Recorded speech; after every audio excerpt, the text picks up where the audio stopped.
Los filósofos ilustrados dejaron huella en el pensamiento político y es lo que provocó las revoluciones políticas desde la Revolución Americana, pasando por la Revolución Francesa, la Guerra de la Independencia Española y las independencias de la mayoría de los países de Latinoamérica, salvo Cuba y Puerto Rico, que se independizaron de España en 1898, al igual que Filipinas, que se independizó el mismo año de España.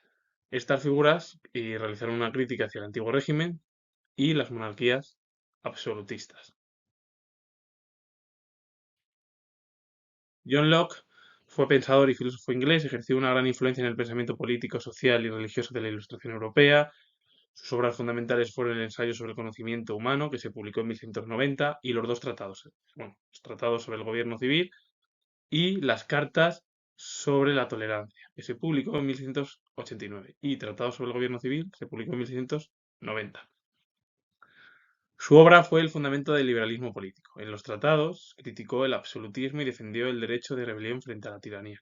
Pensaba que el poder debía dividirse. Unos debían aprobar las leyes, poder legislativo, y otros debían gobernar, poder ejecutivo. Si el poder se usaba mal, los súbditos tenían derecho a rebelarse.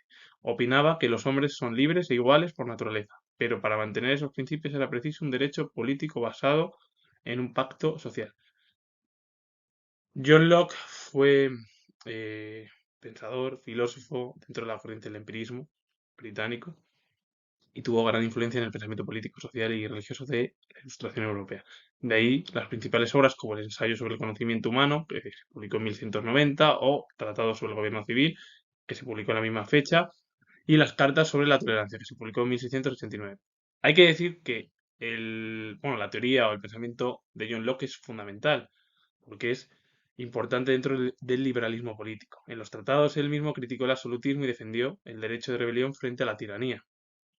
Lo que dijo es que había que, bueno, dividir el poder. Pues unos debían aprobar leyes, que es el poder legislativo, otros debían gobernar, que es el poder ejecutivo. Si el poder se usaba mal, los súbditos tenían derecho a rebelarse.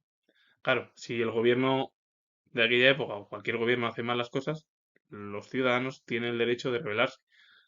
Y según Locke, los hombres somos libres e iguales por naturaleza, pero para mantener esos principios era preciso un derecho político basado en un pacto social. Sí, el ser humano es libre, es igual por naturaleza, pero antes de llegar a esas dos claves de libertad e igualdad, primero el ser humano debe realizar un derecho político basado en un pacto social entre todos, porque si no, no es muy fácil. Claro, John Locke fue uno de los filósofos británicos más importantes y que dejó huella en el pensamiento y sobre todo criticando las monarquías absolutistas y, bueno, una crítica hacia el antiguo régimen en la cual, bueno, estos pensadores era lo que opinaban, es decir, debe haber división de poderes. Pues Locke empezó con la división de poderes y el pensamiento contra de las monarquías absolutistas y todo el antiguo régimen de la Edad Moderna. En Francia se formó un grupo de filósofos que se defendieron por su actitud crítica, su vocación pedagógica y su vinculación con el mundo real en el que vivían. La Enciclopedia o Diccionario Razonado de las Ciencias, de las Artes y de los Oficios, cuyo primer volumen vio la luz en 1751. Fue la gran obra maestra de este grupo de filósofos franceses. En la enciclopedia lo que defendía eran la tolerancia, la modernización de la economía, el interés por la ciencia y la técnica. Este grupo de filósofos franceses tuvo un papel destacado porque criticaron, hacia los gobiernos que había en el siglo XVIII, tuvieron una vocación pedagógica, que eso es muy importante, y su vinculación con el mundo real en el que vivían. De ahí que la enciclopedia, que se llamó Diccionario Razonado de las ciencias, de las artes y de los oficios, su primer volumen se publicó en 1751, la gran obra maestra de estos filósofos franceses.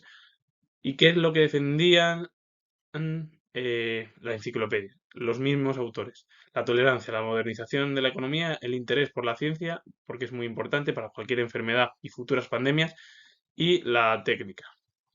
¿Quiénes fueron los que fundaron la enciclopedia? Aparte de otros filósofos que estuvieron además escribiendo así la enciclopedia. Bueno, pues Los creadores o directores fueron D'Alembert, que fue matemático, y Diderot, el filósofo, y su inspiración fue los filósofos británicos, Locke, Newton y Bacon, que eran, bueno, los pensadores filosóficos del siglo XVII.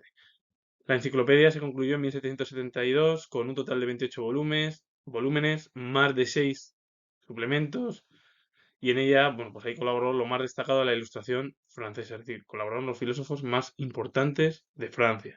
Se tradujo a varias lenguas, se reimprimió en varias ocasiones. Para al final resumir todo ello, explicarlo es, estos grupos de filósofos franceses tenían una actitud crítica, una vocación pedagógica, eso es muy importante de entender, su vinculación con el mundo real en el que vivían, eso es muy importante, y de ahí que luego en la enciclopedia se publicase el primer volumen en 1751 y lo que defendió el propio libro fue la tolerancia, la modernización de la economía y el interés por la ciencia, porque es muy importante, y también por la técnica. Sus principales directores fueron D'Alembert y Diderot, que bueno, su inspiración fueron los filósofos británicos Bacon, Newton y Locke del siglo XVII.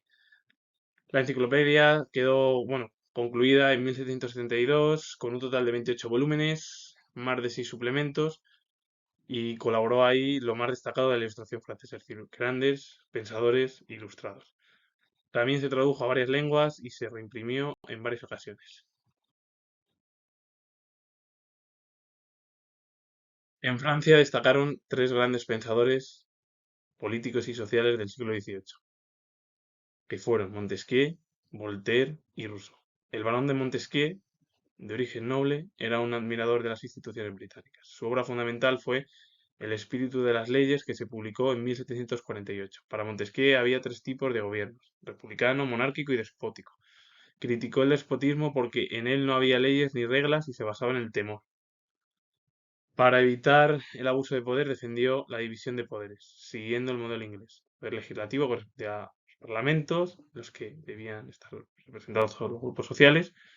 El poder ejecutivo debía estar en manos del monarca y el poder judicial debía ser independiente. La división de poderes fue su mayor aportación a la historia del pensamiento político, cuya herencia llega hasta nuestros días. Montesquieu, que fue de origen noble, y bueno, además también gran admirador de las instituciones británicas, ya lo dijo, había que realizar una división de los poderes, y si el gobierno lo hace mal, el pueblo puede rebelarse contra ese propio gobierno y destituirlo por otro. Él, en la obra del espíritu de las leyes, que se publicó en 1748, dijo que había tres tipos de gobierno: republicano, monárquico y despótico. Criticó el despotismo ilustrado porque en él no había leyes ni reglas y se basaba en el temor. Para evitar el abuso de poder defendió la división de poderes. Siguió el modelo inglés: el poder legislativo correspondía a los parlamentos, en los que debían estar representados por todos los grupos sociales. El poder ejecutivo estaba en manos del monarca, el que tomaba, bueno, pues al final el que ejecutaba las acciones que se realizaban en el poder legislativo, que era parlamentos. Y por último, el poder judicial debía de ser independiente. Y hay que decir que la división de poderes fue la mayor aportación de Montesquieu dentro de la historia del pensamiento político. Y además eso está hoy en día en la actualidad. Y esto lo deberían de, bueno, de entender muchos de los políticos actuales. Es decir, si no hay división de poderes es imposible vivir en una democracia, porque entonces si tú rompes alguno de los tres poderes ya cambias y te conviertes en una figura relacionada con las dictaduras. Y yo creo que eso Europa debe ir aprendiendo, porque estaba pasando muchos problemas de lo que además se sigue sin conocer, pero yo no me refiero ya porque gobiernen unos y otros, es que lo que han hecho cuando han estado gobernando es su propio interés, todos los partidos políticos. Pero hay que entender que si no hay una división de poderes, que un poder legislativo, que son los parlamentos los que las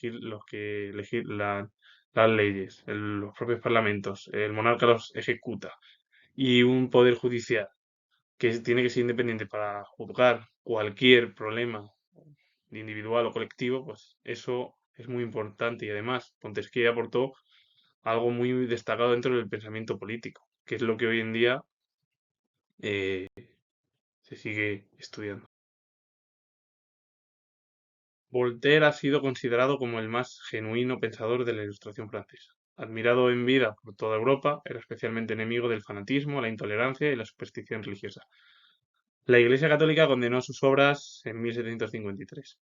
Sus trabajos más representativos fueron el Tratado sobre la Tolerancia, que se publicó en 1763, y el Diccionario Filosófico, que se publicó en 1764. Dos bastiones en defensa de la razón ilustrada frente al fanatismo y la ignorancia. Pero es que también destacó uno de los escritos literarios, como fue Cándido o El optimismo, que se publicó en 1759, donde satirizaba muchos aspectos de la sociedad de su tiempo. Voltaire ha sido considerado uno de los pensadores o filósofos más importantes de Europa y sobre todo de la Ilustración europea, que tuvo gran admiración por todo el continente europeo, porque él era enemigo del fanatismo, la intolerancia y de la superstición religiosa. La Iglesia Católica condenó muchas de sus obras en 1753. De ahí que, bueno, muchas de sus obras, como el Tratado sobre la Tolerancia, que se publicó en 1763, y el Diccionario Filosófico al año siguiente, en 1764, que eran dos bastiones en defensa de la razón ilustrada frente al fanatismo y la ignorancia. Y luego también, como obra literaria, bueno, pues destacó Cándido el optimismo, que se publicó en 1759, donde satirizaba muchos aspectos de la sociedad de su tiempo.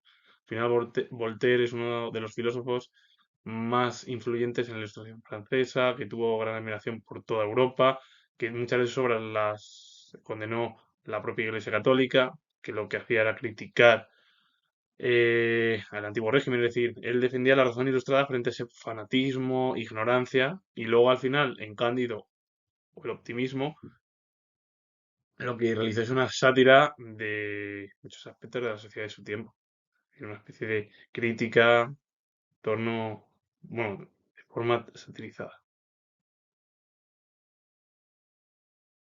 Rousseau, sus teorías sociales, políticas y educativas se hallan en cinco trabajos fundamentales. Los discursos sobre las ciencias y las artes, que se publicó en 1750, Los discursos sobre el origen y fundamentos de la desigualdad entre los hombres, que se publicó en 1755, El Emilio, que se publicó en 1762, El contrato social, una obra además muy conocida, que se publicó en 1762 también, y Las confesiones, que se publicaron entre 1788 y 1789. En los discursos consideraba la sociedad en la que vivía como corrupta, dominada por la sed de riqueza, la competitividad y la injusticia, lo que dejó al final un pensamiento muy crítico y además le alejó aún más de Voltaire y bueno, de los propios enciclopedistas. En la obra del contrato social, una de las obras muy destacadas, pues ahí defendió que el ser humano es bueno por naturaleza, pero la sociedad lo corrompe, convirtiéndolo en un ser insolidario. Por ello, las personas establecen una ley de obligado cumplimiento que regule la convivencia social y ceden su soberanía a un poder superior, representado en un gobierno y unas instituciones.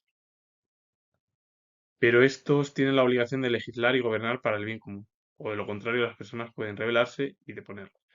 Claro, las teorías sociales, políticas, educativas de las obras de Rousseau, bueno, pues se hallan en cinco trabajos, como los discursos sobre las ciencias y las artes, los discursos sobre el origen y los fundamentos de la desigualdad entre los hombres, el Emilio, el contrato social y, por último, las confesiones. En los discursos lo que él realiza, el propio Rousseau, es que dijo que la sociedad en la que él vivía era corrupta, dominada por la sed de riqueza, la competitividad y la injusticia. Y esto lo alejó mucho del pensamiento de muchos filósofos ilustrados dentro de los enciclopedistas y también de Voltaire. Y es verdad, y eso de las sociedades hoy en día hay mucha corrupción. Y hay, como muchos políticos permiten muchas cosas y para beneficio normalmente de los partidos, pues es lo que da lugar a que muchos partidos políticos y personas se conviertan en corruptas. Luego, en el contrato social, lo que defendió el propio Rousseau es que el ser humano es bueno por naturaleza, pero que según él, la sociedad lo corrompe, convirtiéndolo en un ser insolidario. Es decir, que según él, la naturaleza hace sano al ser humano, pero dentro de la sociedad ya lo corrompe y lo hace malo, insolidario, etcétera, etcétera. Por ello, las personas establecen una ley de obligado cumplimiento que regule la convivencia social y ceden su soberanía a un poder superior. Entonces lo que da lugar es que en las sociedades hay una serie de leyes que debemos de cumplir para convivir de forma social y que siempre cedemos la soberanía, todos los seres, bueno, los ciudadanos, mejor dicho, no los seres humanos, a un poder superior. Es decir, votamos en torno a elegir representantes. y que ahí está representado pues en un gobierno, en unas instituciones, que es lo que elegimos todos los ciudadanos. Lo que pasa que, claro, esto es una crítica hacia lo que viene, sobre todo cómo el ser humano se comporta. Es verdad que el ser humano se comporta pues de una manera radical y si lo podemos comparar con los seres humanos es por las ansias de riqueza, poder y otras estructuras políticas y sociales. Pero estos tienen la obligación de legislar y gobernar para el bien común. Claro, cuando se eligen los gobiernos por parte que se han realizado, bueno, que han votado los ciudadanos, pues el gobierno saliente tiene que gobernar para el bien común, porque si gobiernas para ti mismo, al final el pueblo se revela y puede deponerlos y quitarlos y dar lugar a, pues eso, a caídas de regímenes políticos. Rousseau es muy crítico. Es verdad que se alejó total y totalmente de,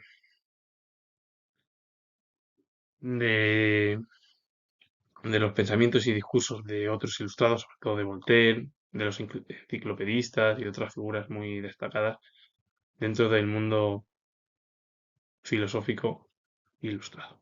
Finalizo, comento que tengo los grados de historia, si os ha gustado el vídeo, darle al like, suscribiros y comentar. Saludos, adiós.